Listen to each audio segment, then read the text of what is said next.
Mentovics Éva, a titkos csokifa. Csokitól a fogam rossz lesz, azt mondják a nagyok. No meg el is hízok tőle, hogyha sokat falok. Nagy titokban kifundáltam. Nem volt nehéz, persze, utánozol le valaki, ha lesz elég merszed. Kilopóztam egy ásóval.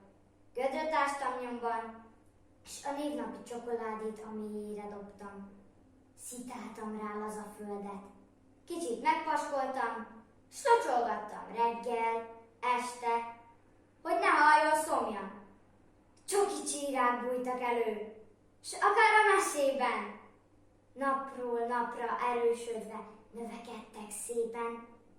Telnek, múlnak már a hetek, s izgatottan várom.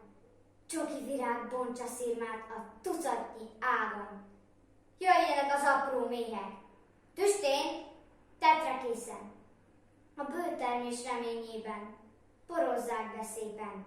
És te, kedves esőfelhő, locsold meg helyettem, ne kógadjon le a lombja a nyári melegben. Majd, ha már a csoki barnul, s pallagunk az őszbe, rábízom a csokifámat egy rátermett csőszre. Aki szeret kurjangatni, hiszen olyanokat kergessen el minden éhes csokifalú varjat. Aztán, ha a burka nyílik, mint a gesztenyének, naposszat csak szüretelek, cseppet sem henyélek, begyűjtöm a csokitermést.